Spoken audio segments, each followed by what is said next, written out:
And by the way, like Shaq was the most dominant, never the best. What we did. Oh, really? Shaq was never the best player in the game? No, he was Shaq was never the best player in the game. Yes, oh, he yes, was the most dominant. Yes, he was. Shaquille O'Neal was a juggernaut, a force so dominant that teams resorted to hacking him just to slow him down. Yet, despite all his success, Shaq has admitted he's jealous of today's big men, not out of spite, but admiration. As you can see from shooting all threes, the big man is, starting to slide away and enter into their atmosphere. In Shaq's era, the role of a big man was clear: dominate the paint, protect the rim, and punish defenders with brute force. But the game has evolved and no one embodies this transformation better than Nikola Jokic, a player who orchestrates offenses with finesse and precision. From Shaq's dominance to Jokic's artistry, this is the story of how NBA big men went from bullies in the paint to basketball's most versatile playmakers, and why Shaq's style might still fit in today's game better than you think. In the late 90s and early 2000s, Shaquille O'Neal defined what it meant to be a big man. At 7 feet 1 inch and over 300 pounds, Shaq overwhelmed opponents with raw power. His strategy was simple: post up, dominate the paint, and dunk with authority. Here are some advantages of Shaq's playstyle.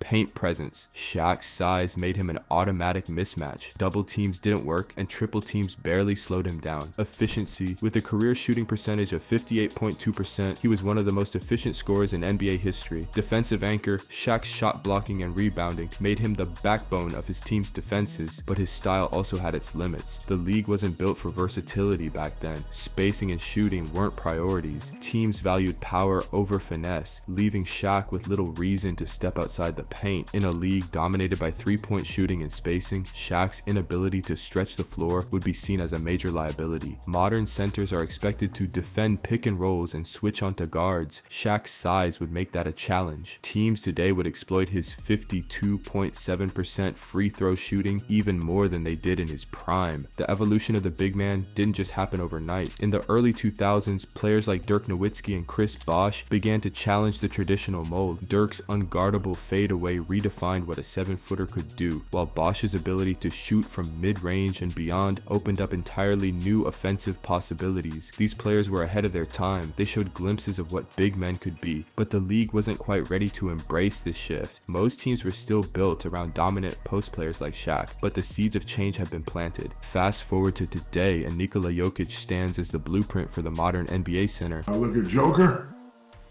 When I look at Joker and how he plays, and this is why he's the best big man in the league. At 6'11", Jokic isn't the most athletic or intimidating player on the court, but his basketball IQ is unmatched. Going up against the Joker and just how difficult of a matchup that is. I mean, he's doing just about everything out there. This is what makes Jokic different. Playmaking. Jokic's passing is surgical. He's not just a scorer. He's an offensive hub who creates opportunities for his teammates. With a reliable three-point shot, Jokic forces defenders to guard him on the perimeter, opening the floor for others. Whether it's running the pick and roll, scoring in isolation, or facilitating from the top of the key, Jokic can do it all. But his finesse comes with its own trade-offs. Jokic doesn't have Shaq's physical dominance or his ability to protect the rim at an elite level. In fact, his lack of explosiveness can make him vulnerable against more athletic opponents. Here's the big question: if Shaq played today, could his style still thrive? The answer isn't as simple as it seems. And in a league obsessed with spacing, Shaq would feast on smaller defenders in the paint. He's got barbecue chicken on him. Robert Lopez is a good player. You know what?